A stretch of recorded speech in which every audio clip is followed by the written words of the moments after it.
नौकरी था कि याकूब आगे जाए। हालेलुया। और ये आशीर्वाद जो देने का वाला काम है, यह आशीर्वाद बहुत अहम चीज है, बहुत अहम चीज। यानी कि अब्राहम की सारी आशीष इसहाक के पास है। अब इसहाक जिसको आशीर्वाद देगा वो सारे वादे, सारे प्रॉमिस, सारी वाचा, सारी आशीष जो परमेश्वर ने अब्राहम को दी थी वो इसहाक के द्वारा चली जाएगी, जिसको भी इसहाक दे देगा।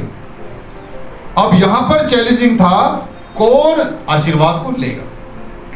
अगर आशीर्वाद मिल गया इसहाक को, सॉरी एसाव को, तो बहुत तगड़ी गड़बड़ होने वाली है। और अगर आशीर्वाद मिला याकूब को तो परमेश्वर का प्लान पूरा होगा, मसीहा आने के चांस ज्यादा बढ़ेंगे। लेकिन अगर आशीर्वाद मिल गया एसाव को तो मसीहा को आने में समस्या होगी, क्योंकि याकूब नहीं रहेगा। Hallelujah, hallelujah. इसीलिए रिबका ने क्या कहा, रिबका ने सुन लिया, खाना बनाने का इंतजाम करना पड़ेगा, और तू तेरे पापा के यहाँ भी धुंधली हो गई है तो जाकर खाना दे देना। खाना खाने के बाद वो तुझे क्या दे देगा, आशीर्वाद। धोखे से सही पर आशीर्वाद तू ले ले। यहाँ पर वो लोग कहते हैं चीटिंग है, चीटिंग नहीं है। यहाँ पर रिबका परमेश्वर के प्लान के साथ चल रही है। और क्या होता है, आगे बढ़ेंगे, जल्दी से बढ़ेंगे। याकूब ने अपनी माता रिबका से कहा, हाँ। सुन, मेरा भाई एसाव तो रोआन पुरुष है और मैं रोमहीन पुरुष हूँ। कदाचित मेरा पिता मुझे टटोलने लगे तो मैं उसकी दृष्टि में ठग ठहरूंगा, हाँ। और आशीष के बदले श्राप ही कमाऊंगा। उसकी माता ने उससे कहा, हे मेरे पुत्र, श्राप तुझ पर नहीं मुझी पर पड़े, तू केवल मेरी सुन और जाकर वे बच्चे मेरे पास ले आ।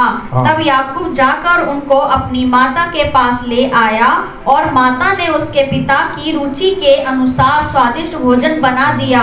तब रिबका ने अपने पहलौठे पुत्र एसाव के सुंदर वस्त्र जो उसके पास घर में थे लेकर अपने छोटे पुत्र याकूब को पहना दिए, और बकरियों के बच्चों की खालों को उसके हाथों में और उसके चिकने गले में लपेट दिया, और वह स्वादिष्ट भोजन और अपनी बनाई हुई रोटी भी अपने पुत्र याकूब के हाथ में दे दी।